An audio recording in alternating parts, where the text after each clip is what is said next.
13ই November দিয়েই শুরু হবে আসিফ মাহমুদ সজীব ভুইয়াদের নতুন বাহিনীর অভিষেক। ইতিমধ্যেই তারা প্রশিক্ষণ পেয়ে অস্ত্র চালনায় তৈরি। তারা এখন আওয়ামী লীগ নেতাকর্মীদের উপর ঝাঁপিয়ে পড়বে।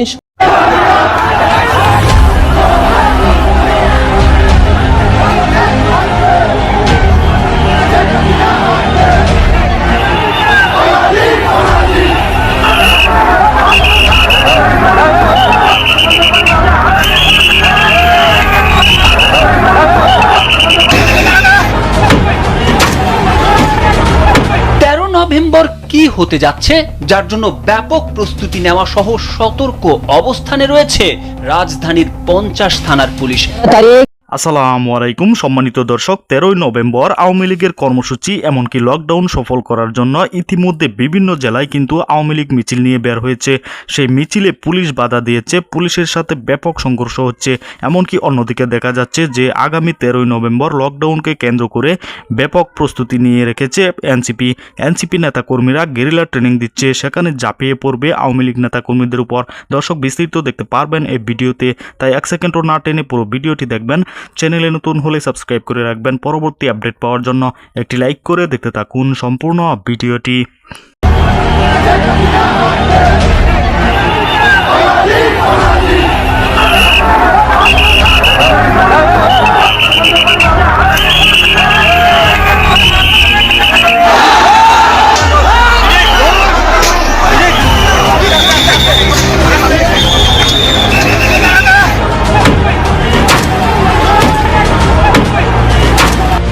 তারা পুলিশের উপর ইটপাটকেল মেরেছে, আমরা তাদেরকে ধাওয়া দিতে বাধ্য হয়েছি।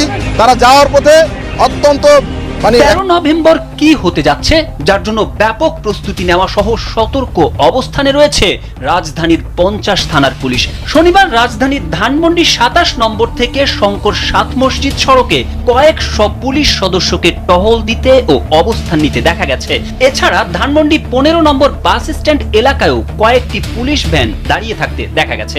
একই সঙ্গে গ্যান্ডারিয়া, তেজগাঁও, মোহাম্মদপুর এলাকাতেও একই চিত্র দেখা গেছে। বিএনপির সব থানা পুলিশ সহ 7000 পুলিশ সদস্য সড়কে মহড়া দিয়েছে।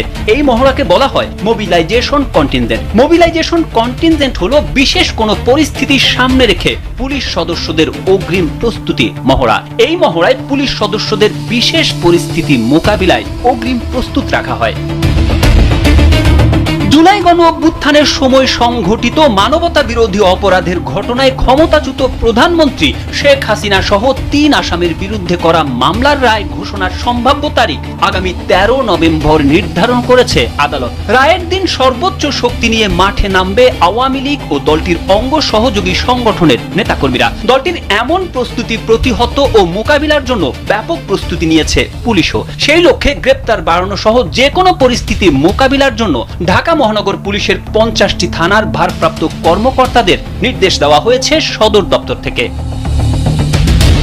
শনিবার ডিএমপির সদর দপ্তরে এক বৈঠকে এসব নির্দেশ দেওয়া হয়। এরপরই ডিএমপির সব থানা পুলিশ সহ 7000 পুলিশ সদস্য সড়কে মহড়া দিয়েছে। এটি অব্যাহত থাকবে। ডিএমপির 3টি থানার ওসি, 2 বিভাগের উপকমিশনারের সঙ্গে কথা বলে এসব তথ্য জানা গেছে। 13ই নভেম্বর দিয়েই শুরু হবে আসিফ মাহমুদ সজীব ভুইয়াদের নতুন বাহিনীর অভিষেক। ইতিমধ্যেই তারা প্রশিক্ষণ পেয়ে অস্ত্র চালনায় তৈরি। তারা এখন আওয়ামী লীগ নেতাকর্মীদের উপর ঝাঁপিয়ে পড়বে সরকারের নির্দেশে। আর এ কারণেই সরকারের প্রোপাগান্ডা সচিব বলছে সরকার আওয়ামী লীগকে নিশ্চিহ্ন করে দেবে। এতদিনে স্পষ্ট হলো কেন সরকার সেনাবাহিনী, পুলিশ, আনসার বাহিনীগুলোকে রেখে এরকম একটি প্যারামিলিটারি বাহিনীকে প্রশিক্ষণ দিয়ে তৈরি করছে। এরাই হবে সরকারের মূল কিলিং স্কোয়াড। আসুন এদের সম্পর্কে একটু বিস্তারিত জানার চেষ্টা করি। আপনাদেরকে জানিয়েছিলাম যে বাংলাদেশে এরকম একটি প্যারামিলিটারি গঠিত হচ্ছে, যাদেরকে অস্ত্র চালনায় প্রশিক্ষণ দেওয়া হচ্ছে। বাংলাদেশে সরকারিভাবে ঘোষণা দেওয়া হয়েছে দেশের তরুণ তরুণীদের জুডো, কারাতে, তায়কোন্ডো শেখানো হবে, এমনকি বন্দুক চালানোর মৌলিক প্রশিক্ষণ দেওয়া হবে। সরকার বলছে এটা আত্মরক্ষার জন্য গণপ্রতিরক্ষার উদ্যোগ। কিন্তু প্রশ্ন হচ্ছে কিসের প্রতিরক্ষা, কার বিরুদ্ধে এই প্রস্তুতি, কেন হঠাৎ নাগরিকদের হাতে অস্ত্র তুলে দেওয়ার প্রয়োজন হলো? সরকারের শিশু উপদেষ্টা আসিফ মাহমুদ সজীব ভুইয়া সাম্প্রতিক বক্তব্য দিয়েছেন বা ইঙ্গিত দিয়েছেন যে এই প্রশিক্ষণ কেবল ক্রীড়া বা আত্মরক্ষার জন্য নয়, বরং রিজার্ভ ফোর্স তৈরির অংশ হিসেবে ভাবা হচ্ছে। তিনি বলেছেন, ভারতের সঙ্গে সম্ভাব্য সংঘাত মাথায় রেখে এই বাহিনী সেনাবাহিনী এবং পুলিশের পাশে দাঁড়াবে। কি ভয়ঙ্কর বক্তব্য বলুন! এমন বক্তব্য স্বাভাবিকভাবেই উদ্বেগ বাড়িয়েছে, কেননা এখনো পর্যন্ত বাংলাদেশ ভারতের সঙ্গে কোনো যুদ্ধ পরিস্থিতির মুখে নেই। সীমান্তে উত্তেজনা থাকলেও তা কখনোই সরাসরি যুদ্ধ পর্যায়ে পৌঁছায়নি। তাহলে কেন এমন প্রস্তুতি? প্রশিক্ষণের রূপরেখা দেখলে মনে হয় এটা কেবল একটি শারীরিক কসরত বা প্রশিক্ষণ নয়। 6,500 তরুণ তরুণীকে প্রথম ধাপে প্রশিক্ষণ দেওয়া হবে। 15 দিনের আবাসিক কোর্সে তাদের খাওয়া দাওয়া, পোশাক, এমনকি ভাতাও দেওয়া হবে। পরে বছরে 20-30 হাজার করে প্রশিক্ষণ প্রাপ্তদের সংখ্যা লাখ ছাড়াতে পারে বলে ইঙ্গিত দিয়েছেন উপদেষ্টা নিজেই।